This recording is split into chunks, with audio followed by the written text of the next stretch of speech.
Richards going to scoot in there alone. It pinballs to the crease. Let's get it. Oh my God! Here we go. You're listening to the Pod Street Bullies Podcast with your hosts, Derek. How you gonna get it, Bobby? John. Matt Casey. Unnecessary, but totally necessary. And Cody. What's not to love?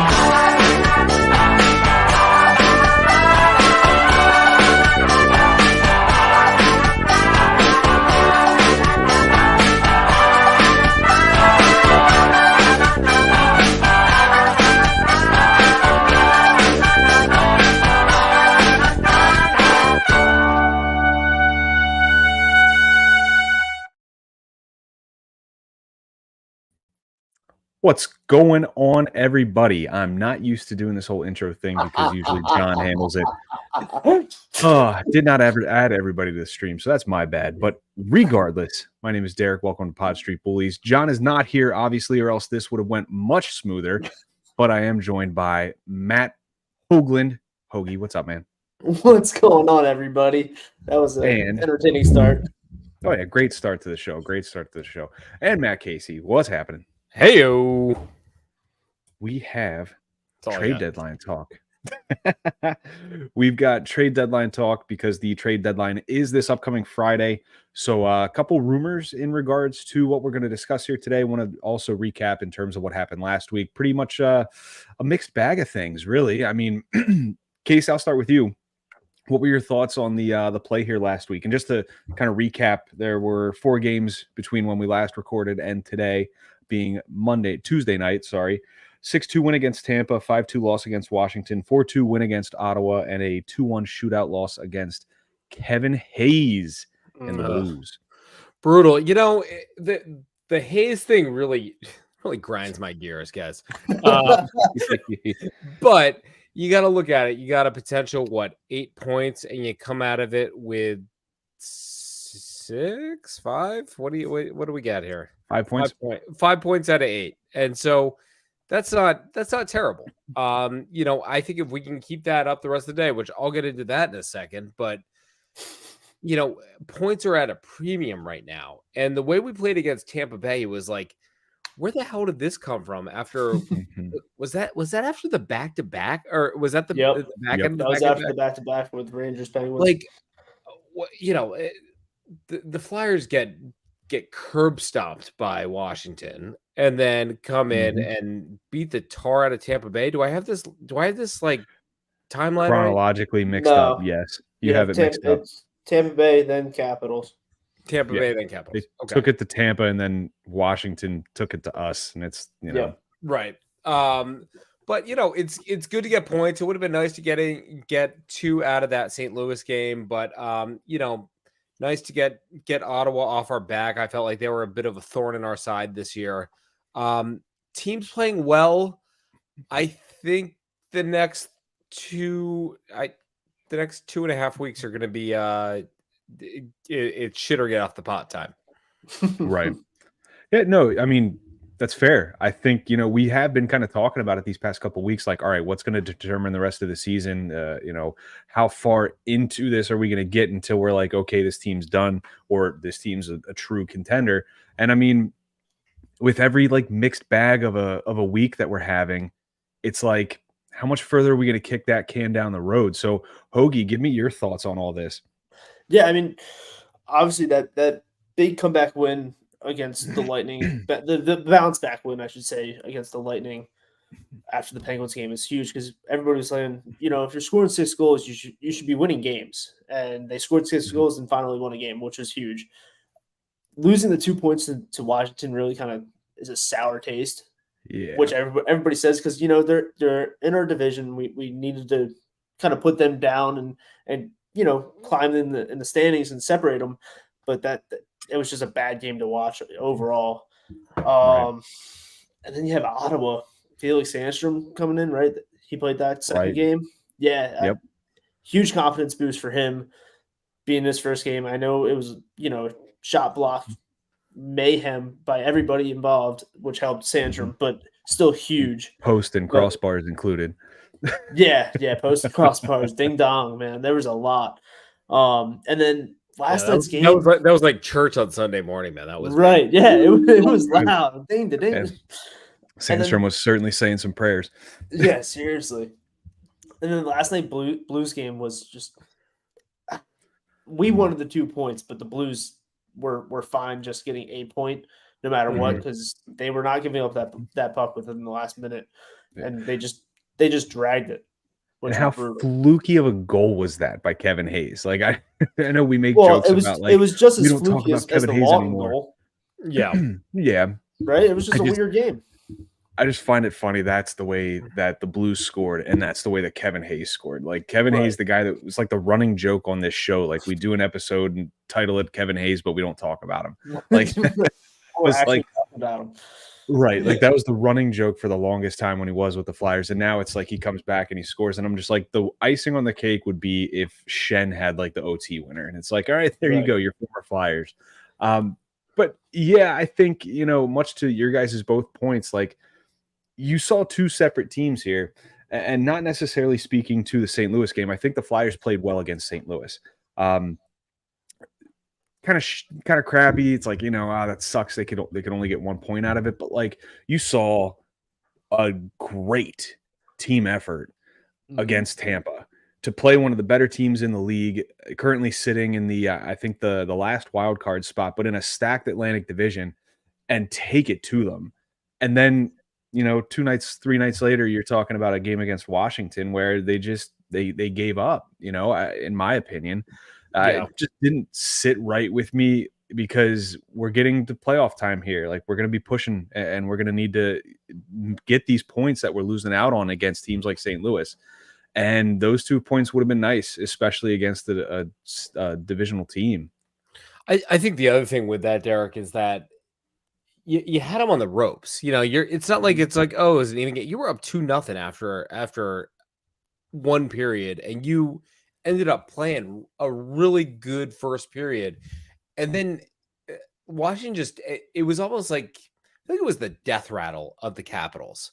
It was like they finally had their stars with Ovechkin kind of step up. By the way, did anybody see that? What's his name? Mantha was traded today. Yeah, to Vegas for like a second and a fourth with 50% retained. So like Washington's mailing it in at this point. Yeah, like they're done. They're done. Let's get in on that. Let's get in on something there. Yeah. I like John Carlson. Like as long as it's not that Carlson from Pittsburgh, that friggin' slug.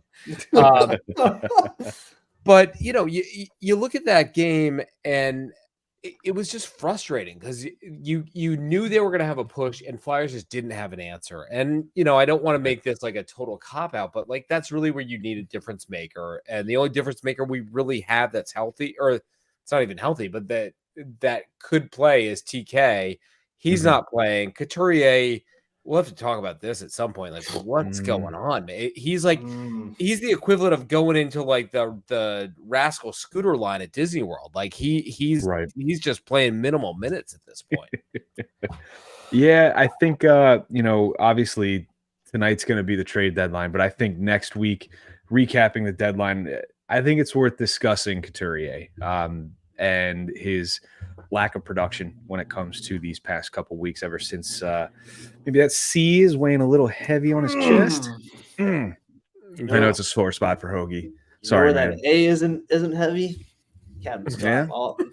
He's been playing freaking fire lately. There's jokes to be made, but I'm not smart enough or quick enough to make those jokes. But regardless,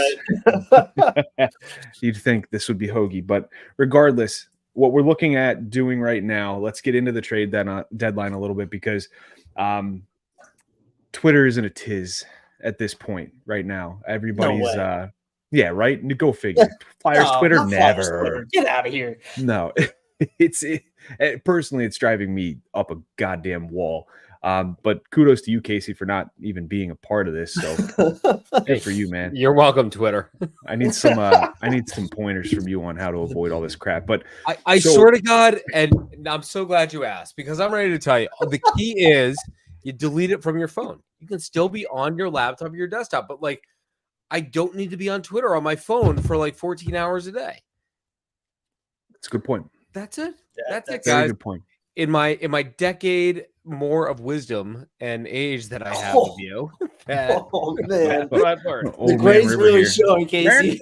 Back in my day, we had a hammer and a chisel. I was more. You guys have your Twitter. I was more of a stick and a tire kind of guy, you know. Oh jeez. All right. Well, now we got the history lesson from Casey.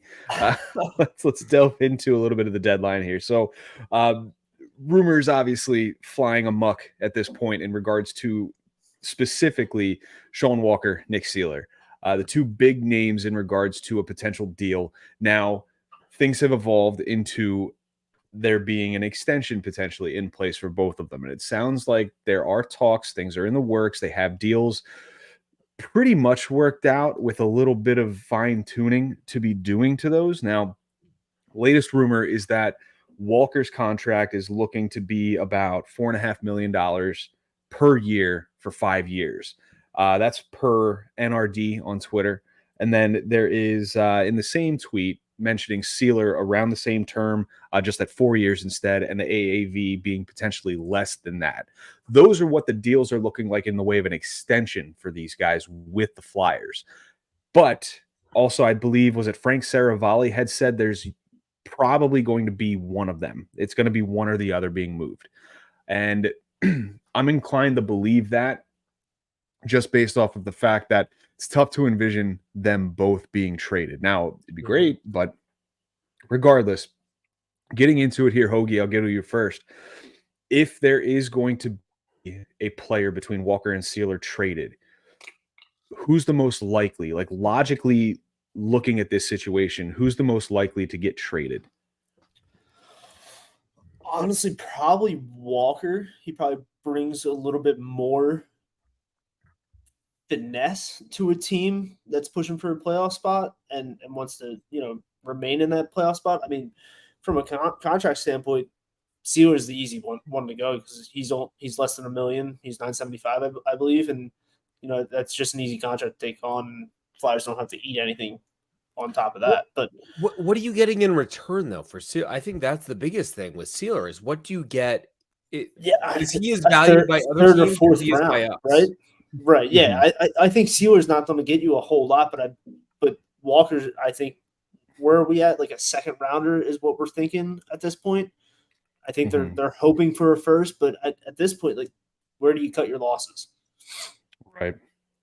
It's, man, I don't know, and I want Casey's point of view on this here first. So tell me where you stand in regards to who's the logical choice here to get traded. In my mind, it's Walker by a mile. It's not that I don't appreciate Walker or that he's done great, or I wouldn't be upset if we didn't trade him or if we re-signed him. But like, if you got a Sophie's Choices thing between Walker and Sealer, like Sealer is bringing something that I don't think the other defensemen are bringing right now. And Walker, look, when healthy, I feel like we can replace that production. And again, it's nothing against Walker, but I just feel like Sealer has that X factor at a discount that is really, really going to be tough to find. Now, the X factor is if Sealer and his agent, who I read something that they're like nowhere close in terms of the negotiation and in terms of term, but then I heard Sealer really wants to come back, like, all that sort of stuff. Sealer's 30, Walker's 29. Walker's got, what were they saying? A 4 million projected cap hit. Maybe Sealer 4.5. Maybe Sealer gets 2.5. He's at 875 right now, 750 something. It's a minimal contract. Yeah, I mean, at this point, I think Zayd Wisdom is making more than Sealer is, and so Yeah, sorry. Nice name drop. But I had one AHLer in my mind, and that was it. Wow. And so I just feel like Sealer he's been part of this. He's been part of the transition. He's been part of the culture. He's been part of this is what we need to win. And those guys aren't going to be easy to find. I feel like we have Drysdale if he gets healthy again, like, coming in doing finesse stuff. Like Walker's a really, really good player. I just feel like he's replaceable. Is it safe to say Nick Sealer is a glue guy? He's got 99% balls, as Torts would say. I mean, I say glue guy, knowing full well that was how a guy like Brandon Manning was described. What? You do you remember that? You mean Andy McDonald, right? Or Andy McDonald? You could say Andrew McDonald too, but He's Brandon like Andy Manning. McDonald. He's like Andy McDonald at It was 90% the cost. Yeah. Was it Fletcher or was it Hextall that said that about him being a glue guy? I think it was It Fletcher, definitely wasn't it? Fletcher, no. Oh, so it was Hextall. So like that in Hextall my or mind, Hackstall or something like that. when you call somebody a glue guy, like that has to be like an underhanded way of just saying, yeah, this guy sucks, but he's good in the room. No, I picture it as like, oh, he's a lame horse. We got to go put him down. That's what I thought you were Right. going to say. send him to the glue factory. Speaking of players that should go to the glue factory, Eric Wisniewski comments, any chance Stahl gets traded for anything, even use puck bag? I'll take the puck bag. Stahl has zero value right now. Bless his heart, Zabula is trying, but like Stahl, I'm like, he had the puck a couple times last night, and I was just like, oh God, get this guy out of the offensive zone. Shut your eyes until you hear Jim Jackson say the puck's been passed. Yeah. Dude, last night with Stahl, I was like, get him off the ice, and then he takes the penalty. I was like, that's not the way I wanted you to get off the ice there. Like He's off the ice Yeah. for 2 minutes at least. All I want Stahl to do is block shots like Sealer, and maybe get hurt after we restocked our defense. No. He blocked the shot over the weekend that hit him like right in the foot, and I was like, yes, please be it. Please Well, be same it. thing happened to Sealer. You saw it. Sealer went off in the second period. I think it was against was it Ottawa? That was last night. No, it was last night. Last night, yeah. It was last night. Yeah, and then came back in the third. And it's like this guy. I swear to God. I thought, and we make a big deal out of it in the high and wide group chat because everybody always bets the over on block shots for Sealer. And then finally the odds makers caught up to that. They were like, no more. But then last night, I think, was the first night that they're like, all right, he's back in the positives, Yeah, it was, they're like, hammer it. Plus 140 last night. Hit it hard. Right. Yeah. So I mean, he's good for at least 3 blocks a shot or 3 shots blocked a game. What was that? Did you just Or have an a easy seizure? $60. 3 blocks a shot. Damn, you sound like me. It's to Casey's point here. It's incredibly accurate what you just said, but incredibly accurate what you had said about Sealer.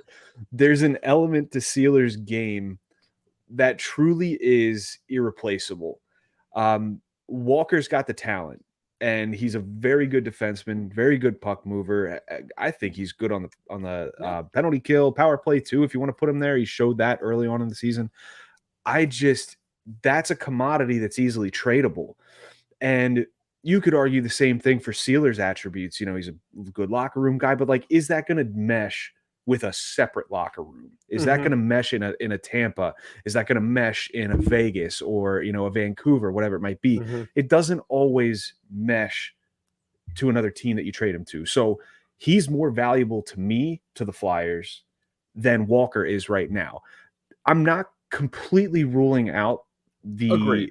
chance that Walker might re-sign in Philadelphia. It's highly unlikely. I don't think it's going to happen at that price. If you're quoting $4.5 million for 5 years for a 29, almost 30-year-old, like I don't see how that fits. I don't get it. Could it be that the free agent pool this year, isn't it pretty deep? Honestly, Because if I remember correctly, I think the free agency is going to be there's going to be some quality names out there, and maybe Walker wants to Walker's secure the bag testing because the he waters thinks he early. might not get what he should get on the open market. I think he also knows that his trade value, his never be value higher. in general, will never go higher, in my opinion, than it is right now. Like this guy's had a miraculous. Like, was he an AHLer last year? Like, was he No. even? I don't playing think so. for No, the Kings. He was playing. he's for been with the Kings. Kings. Yeah, Or was he? Like, Was no he one, hurt? no one Like, I mean, watches West Coast hockey, so no one knows about them. You know what I right. mean? right. Yeah, He's everybody been was with- sold on he's it. been with Phoenix. Is that still a team? Like, Arizona. It's like, the Phoenix Coyotes. It's Showing your it's a age good there, point. Casey.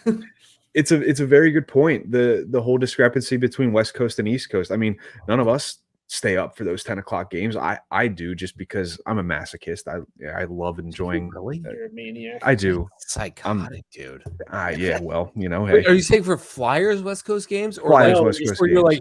you're like, oh, San Jose is playing Vancouver. This is a good one to stay up till 2 a.m. There are times where I he is will. up that late. I will. I'm usually up until like midnight, 1 o'clock. What is But- wrong with you? Yeah. I get no alone time during the day, man. I get none. And I value that time so where I can just aimlessly scroll through Instagram and watch funny videos, play Just stupid sit in a games on my dark corner. phone. Yeah. Yeah. Wife's asleep. I can hear the baby crying, and I'm like, she's in there. She's got it. Meanwhile, I'm out there like, look at this stupid video. I'm having a grand I've old gotten a time sitting on my couple of couch. them. Yeah, I'll send them to Hoagie. I'll send them to my buddies at work. I'm just like, look at this. It's all videos about like, hey, I hate my job. I'm like, here you go. But no, I'll watch the occasional West Coast game that doesn't involve the Flyers if I'm up that late. If not, it's usually TV off, just decompressing. But back to the deadline here. There was some talk about Scott Lawton as well. Hoagie, I'm sorry. We're going to get into it. You can spout your piece here later. Looking unlikely, in my opinion. I think that if you compound the fact that Lawton is probably one of the hottest, if not the hottest Flyer right now, not in terms of looks, So in terms hot of right play. And you compound that with the extra year on his contract as well, I find it unlikely that he will get traded. Now, if he does, I think we are potentially looking at a first-round pick there. Casey, is that too good of a deal to pass up if someone offers you that, maybe even more for Scott Lawton? If somebody offers you a first and more for Lawton right now, I think you have to take it. But you also have to keep in mind where that first is lying. If it's, a team who's picking 30th or something like that, or going to be in the way bottom, quarter of the draft, maybe it's not. I don't know. But I think we're in a very, very unique position where Danny and Jonesy have done a really good job at relaying. It's like we're open for business for the right price, but we're not. This isn't fire sale time. And even last year when it was fire sale time, we couldn't even get the fire sale right, for God's sake. Trades are hard, quote unquote. And Numbers didn't line up. Yeah, and just so math didn't math. I also think we have to keep in mind that the Flyers are right now in a playoff spot. They're not in a wild card. They are in an East Coast or what's our Metropolitan Metro. playoff. They're still Metro, a playoff spot, and that's theirs to lose right now. There's nobody that has significant games in hand that can catch them solely if things keep on pace. So that defines theirs to lose. This is exactly what, again, I keep bringing this up every episode. This is exactly what Hoagie and I thought was going to happen, is that we are playing meaningful games in March. It's going to crush me. It really is going to crush me if we end up not making the playoffs. And that's the pessimist in me. But like, I look at this schedule and I look around, I'm like, what? At what point does the What clock can strike go this year? wrong? Right. Yeah. and this it Cinderella could. story has an ending eventually. Yeah, and it could, and it's like, don't be mad that it's over. Be happy that it happened, or whatever. Every year, but No, be pissed off. It didn't end the way you wanted it to. There's always next year. But if you can get a first plus for Lawton, I don't know how you can really turn that down right now. Sign me up. Yep. Sign me the blank up.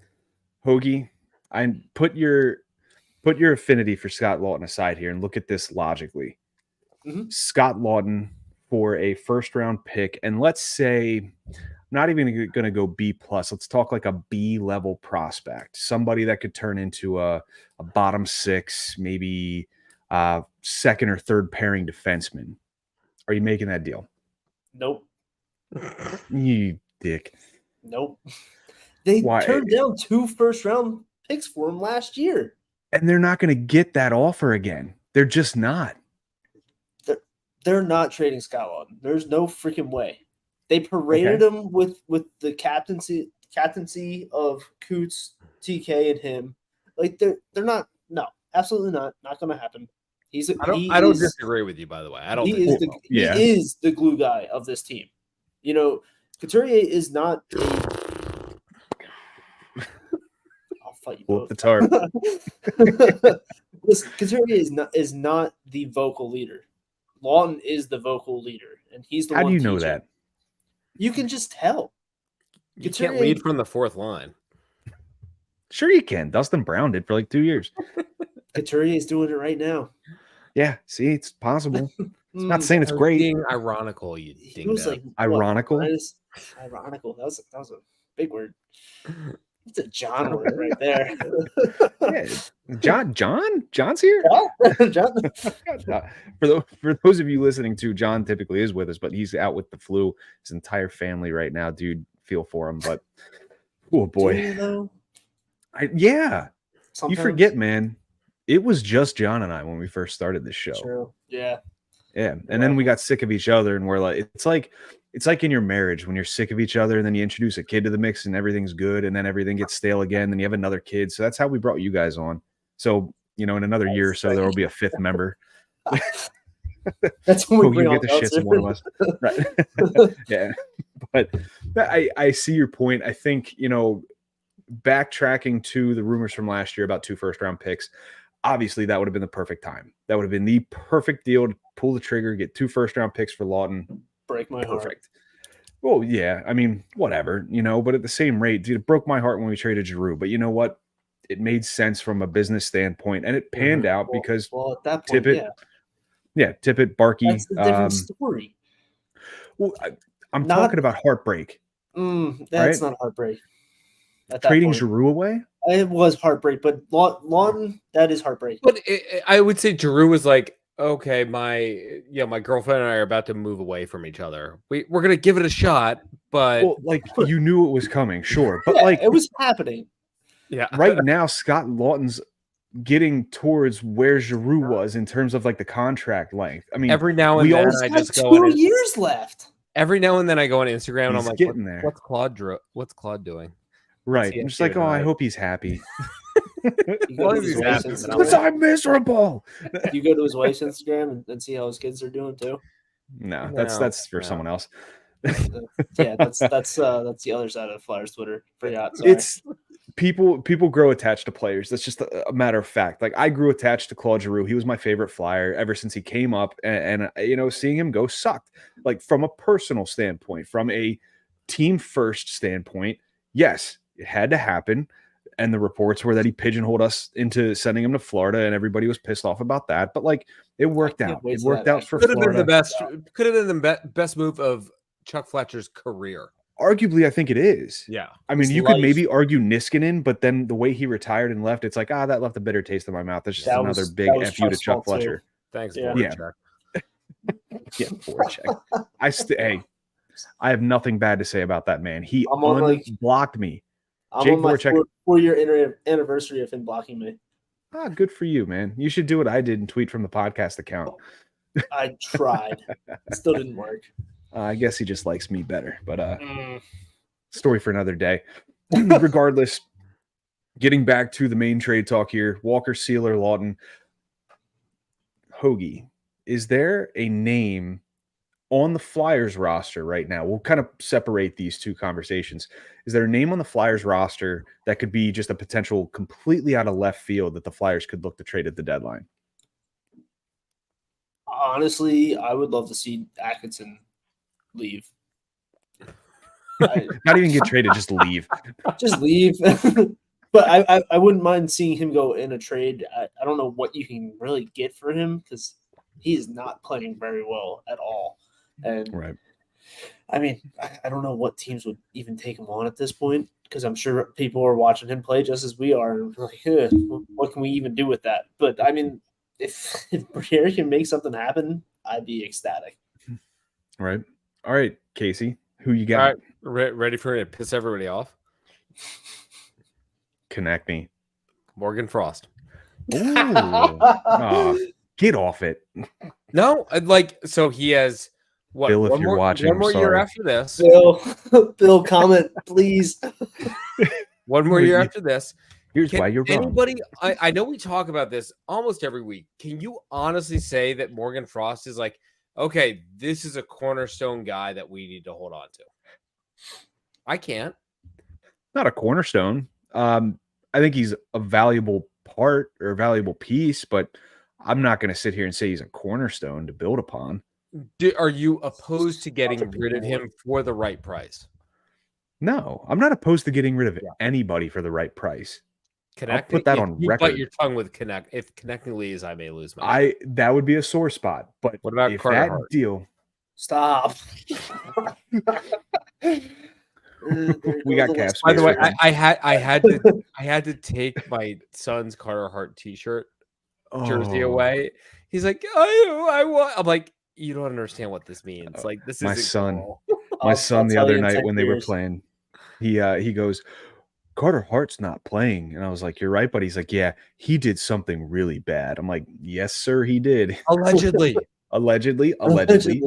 Yes, I did not tell my son allegedly because he doesn't know what that means yet. But yeah, there's at least a common understanding that Carter Hart did a bad thing and is not going to be with the team. So that conversation that I was dreading having. I still have a Carter Hart jersey for sale on Poshmark if you're interested.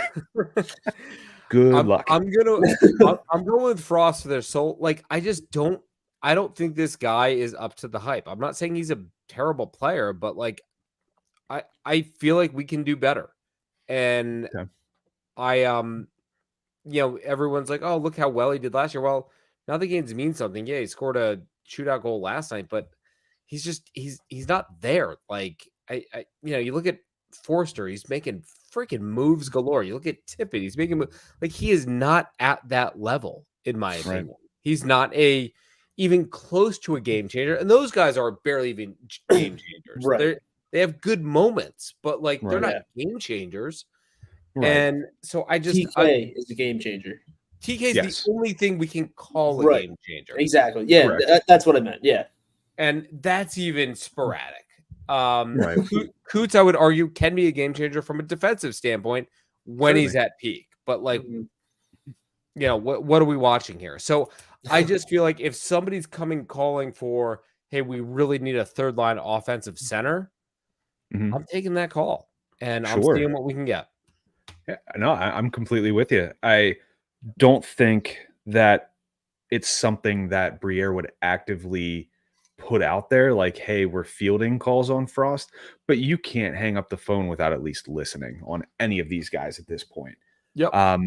That would have been my choice, Morgan Frost. I hate to take the cheap way out right now, but I think that, again, I've pretty much said everything that I think about that situation. I still think he's a great player. I still think he can be a great player. I just, man, I don't know. It's hit or miss with him. And it's to the point where it drives me nuts because you see those glimpses and you're like, oh man, things are clicking. Right. He could really turn it on. And then the very next game, it's like, was he even out on the ice? Like, what's going on here? So it's like the slow starts in the beginning of the season, then like he hyper drives in the middle, and then kind of like just waves towards the end. Right. Well, like we saw last season, like he really turned it on from January on. So like, and we talked about it maybe 2 months ago on this show in regards to a playoff spot. Like if he can ramp it up towards the end of the year, carry that into the playoffs. I mean, that's a quality player that I'd like to keep around. Mm-hmm. If there's a way, I mean, there were some line combinations last night that really had me intrigued, and it was, it was like Frost, Forster, Tippett, I think, was a line for a little bit. I was like, this is really actually intriguing. I feel like right now we're cornered because we don't have another center that can really do what Frost is doing, and so we're overvaluing his play. Mhm. But I just look at him and he's subpar. Even Farabee, who I don't think is playing great, in my mind, is exponentially better than Morgan Frost. I think he has the capability of being a much better player as well. Mhm. Like I'm there with you. Yep. Getting to the other part of this question, same kind of premise. I want to talk about in terms of what this team could potentially add at the deadline. I know obviously they're sticking to the rebuild. That is the plan. However, there are some holes on this team that I think personally are fillable by not necessarily depleting our assets, maybe using a mid-round pick, maybe a subpar prospect, whatever it Mhm. might be. Like what I'll start with you, Casey, since Hoagie started the last question. What's one move this team could make in bringing somebody in? I'm not looking for a specific player, but like the type of player potentially that you could bring in on this team right now. I'll give you a player's name through song. Sha la la la la la la. Martin My, Jones and oh me, my. we're Now hold gonna be on. big stars. Has to be by a trade though, because it has come out that Toronto, the reason Toronto will not put him on waivers is because they know the Flyers would pick him up. They're afraid that They're afraid that the Flyers At would pick him some up. point, they're not carrying 3 goalies into the playoffs. There's no They way. could carry 3 goalies past the trade deadline. We'll see. We'll see. Yeah. I don't know. I would say a goalie, if you can get it for below a second round pick or on waivers, you do it. Right. Sandstrom, solid outing. Good for you. I don't have faith in that right now. And it really is funny how a month and a half ago we were like, trade Carter Hart, Urson's the best, and like Urson's done well, but god damn, man, what a There's some luxury we flaws. had and we didn't even realize it. Yeah. I they shopped I him don't- last summer too. So yeah. Well, that's dead and gone now. So, but I think, and this might sound outlandish, but I think Sandstrom, it's a rare case where I think he excels against higher competition. Not saying he's a good goaltender at the NHL level. He's adequate. But we saw he was worse than Cal Peterson in the AHL by number wise, stat wise. But you missed the So- structure. You missed the structure Right. of the NHL. Yep. Exactly. So like he played well in his first stint with the Flyers. I think it was last year. Like, okay, cool, that's great. There were bigger fish in the pond that were going to get time over him in the NHL, and that's fine. That's the nature of the beast. But bringing him up to in spot of Cal Peterson, backing up Urson, we're going to task this guy with 19 games left. He'll probably play 4. I was 5, gonna say maybe. give us 4 to 5 quality outings. right. Like That's you don't it. have to steal a game. Mhm. Like just Right. give us quality, like fucking 4 games to define the rest of your career. 38 minutes. It took 38 minutes for the first F-bomb from Casey, to my knowledge. Hey, and you know what's funny is that was the 200th viewer too when he did it. Fuck. 200th viewer. Look at you there. Now, still 38 minutes. There's 2 within 1 minute. Also, anybody, if you have questions, drop them below. We'll take them at the end too. Absolutely. Trade deadline questions, anything. We're happy to take some questions, have some fun with this. It's the purpose of this episode. It is a trade deadline primer, if you will. But regardless, getting back into the conversation here, I think that obviously you roll with this tandem moving forward here. Peterson, keep him in the AHL. I don't want to see him. I mean, I know John, I think, said like give him one more shot. Like, not Good at old this point in short the side season. Peterson. I think we're good. We've seen it. Yeah, we're good. See you later, bud. And then, like, I'll go to Hoagie first in terms of the addition here. Like, position wise, who are you potentially looking to bring in? And, what are you willing to part with for it? Honestly, if I'm Danny Briere and I'm in his shoes, I'm standing pat. I like our team. I don't care. I Fun with it, you pill. I This is my fun. This is my fun. I Standing like this. pat is my fun. Yes, I think we're playing with house money right now. Keep on playing the way you're playing and get some valuable, playoff push and playoff hockey into these younger kids that you're so on gold investing in with the Forcers, the Yorks. If Drysdale's ready, get that under him.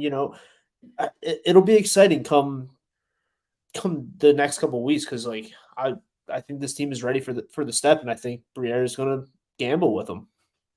Right. I see both points, and I've been adamant about adding a backup goalie. I'm not at the point with Sandstrom to say I'm confident he could even handle those 4 to 5 games, but we're also at a point now where it's like, would it be worth it for 4 to 5 games of another goalie? Like, I still think it would be, just because, again, next year, this coming off season, you're going to be looking for a backup to Sam Ersson, no matter what. You're not going to settle for Peterson or Sandstrom. Well, granted, that's calling Ersson your starter too. You know what I mean? Who else? Who else is going to start? Unless they could always go out for like a bona fide starter. You know what I mean? Well, sure, they could, but I don't think that's going to happen. I think they like Ersson. I like Ersson too. I think obviously, best hair in the crease, that's for sure. Right. Finding him a backup should be one of the top priorities, if not the top priority. And I think they'd be best suited, kind of like what they did with Talbot, where it's like you get a glimpse into what could be your backup for that next season if you want to extend him. I think it was Talbot, at least. I can't remember. But making that move at the deadline, so that way you have that trial period.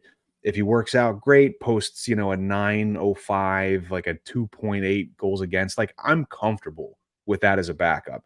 Competent, can plug in when he needs to, play 20 to 30 games a year. Like, I'm cool with that. 100% fine with it. Get that jump start on it, and let's see what they've got. Let's see if they can perform at a backup level.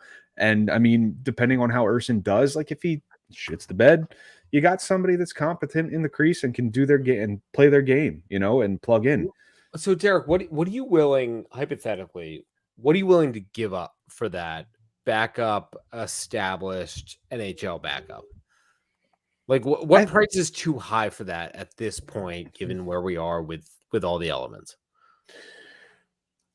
I'm inclined to say like a third.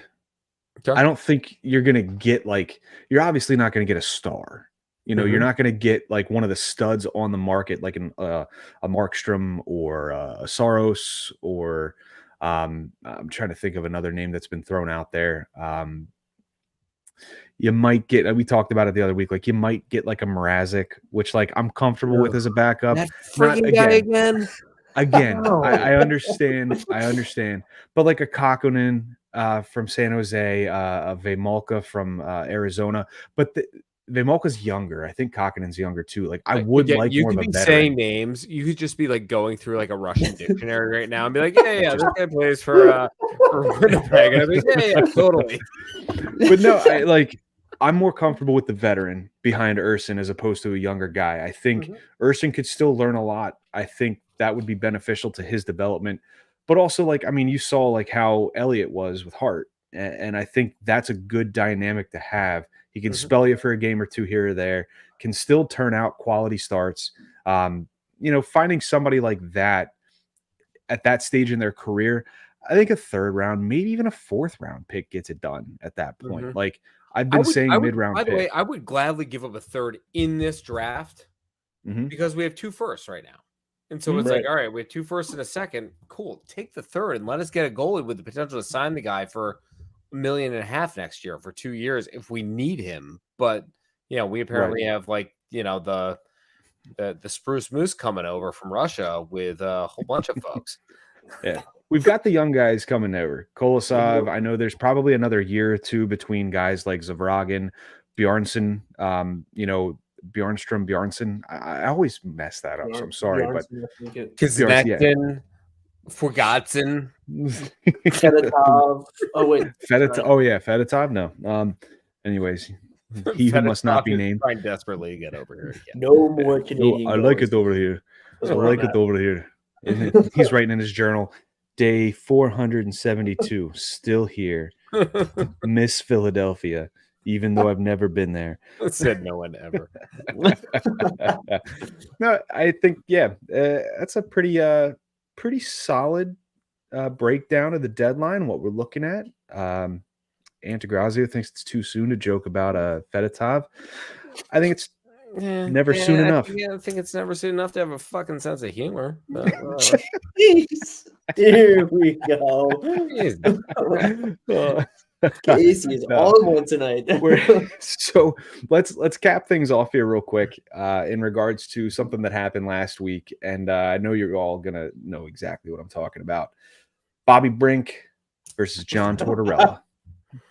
The interaction on the bench following the looked like a pretty long shift by Bobby Brink, where John Tortorella did not mince words in his request for him to sit his ass down on the bench. Hoagie, give me your thoughts on that interaction. I mean, good for Torts. Brink is tearing it up in the AHL, and he thinks I don't think he wanted to take that much of a shift, but I mean, you have to know when your other line mates are getting off and make the right shift change. And obviously Torts believes in him because he's played him ever since. So I think it was received perfectly, and I think, some guys you can yell at, some guys you can't yell at, and I think Brink responds to that positively from that. Yeah. He pulled like a my NHLer and just stayed out there for 3 minutes like I do every time I play the game. I'm just like, that coach isn't going to tell me what to do. We'll score 5 more goals on this shift, But Casey, your thoughts on the interaction between Torts and Brink? No issue at all. Everybody has their moment of comeuppance, and Brink has his. And as much as the early goals don't bail you out from botching some plays the rest of the game, I will say that I do think Torts was bottling up a lot of frustration with the team and just unleashed it on Brink. But it doesn't make him wrong either, in that Brink did screw something up. I think it was just like, I think Torts just needs some amazing therapy. BetterHelp.com/Torts, and he needs some more dog therapy. If I'm not mistaken, going back into our High and Wide chat, I think Jim from High and Wide did some research, and before that shift, there were multiple shifts that Brink took that were over a minute long, which for a forward's pretty long. So I think that was brimming. I think that Torts' anger was brewing to a point where finally he had enough, and he's like, sit down. I'm done. You're on bench duty. You're on gate duty, like he did to Farabee last year. So but he's like, Ole Lexell's already on gate duty. It's like, well, rotate. You guys are now rotating gate duty. Give him a hand. But much to your point, I don't have an issue with that. I think that it's been proven time and time again, Torts' style of coaching has been received well with the players, not always the fans, but fans don't play hockey at the NHL level. Yep. They don't have the same mentality as those guys. You got to be hard on these kids sometimes. Like that's just a matter of fact. And it's not going to be like, hey man, listen, didn't really like that you took, a minute and a half long shift. I think that's something we really need to work on in practice. It's like, no, man, the room for error is razor thin right now. Right. And you need to learn now or it's going to pass you by. So that reaction right there, like some will say it was over the top. Like, I'm not going to sit here and be like, oh, Torts bad man. That was terrible. Why would he do that? Like, I get it. I understand the reaction and why he reacted the way he did. Could it have been a little bit better? And like, sure, but compound it with the fact that the camera caught it. If the camera didn't catch this, no one's talking about it. Right. The camera caught Tortorella telling him to sit the F down and then walking away yelling, so it's a big deal. Wait, can we do what? How did Torts bust his arm up? I think I missed this whole thing. Like, said he was getting old. That's all he said. Yeah, I don't know. I think he punched the wall after Brink came into his office after the game. No, I'm And kidding. how has nobody been like, I thought Torres was just giving me the thumbs up. Like, I thought I was doing well. Frost The came into his best- office for another meeting, and he's like, fuck, The best is when he's doing his press conferences and he's talking with it, and all you hear is thump, thump, thump. I'm like, damn, hit the table harder, Torres. Come on now. I do think we have to talk about this schedule coming up. And I alluded to it before that we have Florida, Tampa, or Tampa, Florida. What I don't know what the order is coming up. And it's not like we have back-to-backs, but it's still that Florida trip. We've got Florida Thursday, Tampa Saturday, then San Jose Tuesday, Maple Leafs on Thursday, Bruins. We have the Maple Leafs, the Bruins, then the Maple Leafs, then the Canes, then the Bruins, then the Panthers and Rangers, all in succession right there. Yep. God. So as I said, 3, this 4, is the shit or 6, get off the 7. pot, like 2.5 weeks. And that's 7 straight games against very good opponents. Yeah. Holy hell. And so I boy. think we need to what are your expectations for what does success look like in the next 2.5 weeks? Hockey 500. Okay. That's what I was going to go with too. Yeah. Hockey 500. A B average. I'm just saying balls to the wall. Playoffs style hockey, man. Win or lose, balls to the wall. No, balls to the wall. This team has Right. balls, as Torch would say. I think balls are great, but you need points too. Pedro Serrano balls. Look at where they're at. Too many marbles. Too many marbles. You have I'm with you, marbles. Derek. I think we got to go hockey 500 Yeah. at the very least. And don't take regulation losses. I think that the key is you minimize the regulation losses and give yourself a fighting chance going into the back part of March and into April. Right. Yep. Because that's when things theoretically get. Teams proven how resilient they are. We've seen them fight back from how many goal deficits, and at least force an overtime. They did it against Toronto. I see no reason why they can't at the very least split these next 2 games against Toronto. 2 games against Boston. I think they could take one. I know that Boston's always tough on the Flyers. I think you got to take one. I think you have to take one from Boston. Right. I feel like we always get them in the back half of a back-to-back in a matinee. I feel like that's always how we get them. Well, no, we have them in the first half on Saturday, the 23rd, and then Sunday we have Florida. But then the game before that is on a Saturday. It's literally a week prior, but we have a Thursday game and then a Tuesday game against Toronto, both games. Right. So you catch them right in the middle between the Toronto games. So that could be, I think they'll be fresh enough, but we're going to have to face our demons and beat, split Boston, split New York.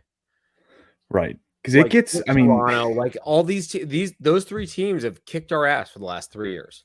End of March, they've got Montreal, Chicago, the Isles, the Sabres, the Blue Jackets, the Canadians. April. So leading into the first full week of April, I'm not saying it's a cakewalk, but the competition is not as good as your Torontos, your Bostons, and Floridas. Yeah, but then you end with the clean Rangers, up. Devils, and Caps. So mixed bag at the end there. Well, the Devs and Caps theoretically should be done with the next 2 weeks, though. Yeah, those teams could easily play spoiler, though. You know that. Yeah, right. I think the Isles are the team to watch. Right. Yeah, no clue. Had no idea that Noah Dobson is one of the assist leaders in the NHL. I'm good for him, but I only know that because you posted that today. Right, yeah. No idea. I mean, maybe it's just the fact that I don't follow the Isles, but regardless, kudos, good for him, whatever. Team still blows. John's in-laws. They play boring hockey. Boring New York hockey. Patrick Roy is their coach. All right, let's go. I'm tired. Let's wrap this up. Hoagie, let everybody know where they're going to be able to find you, man. Pod Street Hose on the X app. All right. Casey, when you're on your desktop. You can't find me on my Apple 2GS desktop. Pod Street Casey. All right. I'm on there at Pod Street Bob. John's not on there anymore, but we all collectively are on there at Pod ST Bullies. In the meantime, check out our affiliates, our buddies over at Flyers High and Wide. They're on Twitter or X at FlyersHW, and our friends over at the 5 Minute Major podcast. They're on there at 5 Min Major Pod. Fellas, ladies, folks, we're out of here until next week. What was that? What an episode. What an episode, right? It's funny. I feel like we didn't do as much interrupting with John not here. That's the way We it's interrupted each supposed to other be. pretty well. Yeah. I mean, we kept it to like a respectful level of interruption. We try. It's not the Yeah. let me So finish my anyway, point. guys. Anyways, yeah, guys. I'm gonna let you listen. Derek, I'll get to you here in a second. I just don't want to lose my train of thought. I All don't right, want to lose my train of thought is the most delightful way to say shut the F up. right. Right. Respectfully shut your mouth.